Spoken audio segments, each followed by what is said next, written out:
actually starting to graze a little bit as well, eating a little bit of grass. The teeth can't be all that well developed, so they'll be just imitating mum basically.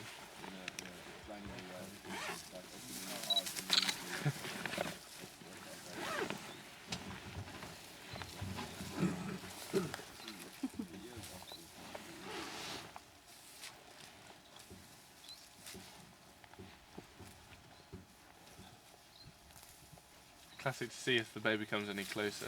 When they're small, they're like, I don't know if any of you ladies used to do it when you were younger, dress up in mum's clothes and wear her high heels and things like that, even though they're far too big for you. It's exactly like that for the baby rhinos. They've got 3 big toenails that rhinos have, and the feet look far too big for the rest of the body, and so they almost trip over their feet as they're walking, and they look like they're almost wearing mum's shoes, basically. And they slowly have to grow into them. It takes a little while.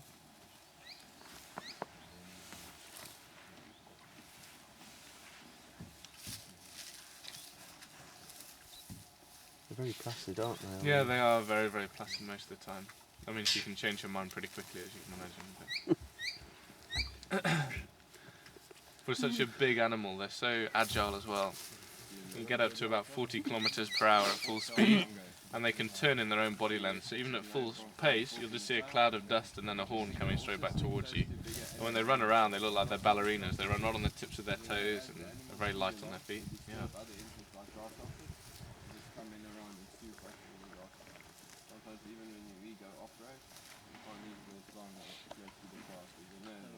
But that little calf there will suckle from her for maybe as long as 2 years. So she produces good quality milk for up to that amount of time. And then she'll probably have the calf until she's about 3. And then usually when the calf's about 3.5, the newest calf will then come through again. And then they will, all the attention will be focused onto the new calf. And she'll have to move away, or the previous calf will have to move away.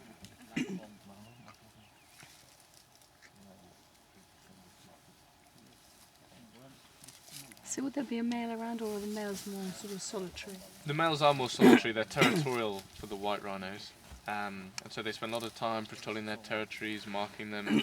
And if they find a female, what they do is a lot of animals, the males sample the urine of the females, and they've got a special organ in their mouth called a Jacobson organ, which is just behind the front teeth. The incisors are the roof of their mouth. What they do is something called the Fleming grimace, when they lift their top lip up, and sometimes you see domestic cattle doing it and horses as well. And what they're doing there is they're actually opening that Jacobson organ, so the vapor from the urine actually infuses into it, and they can actually accurately estimate the levels of progesterone and estrogen to work out if the females are in estrus or not. And if they are, then they'll follow where those females have gone within their own territory, and then having that territory means they have sole rights to mate with that female. So that's the only real time you see them in contact with each other. Otherwise they'd be away from the rest of the group most of the time.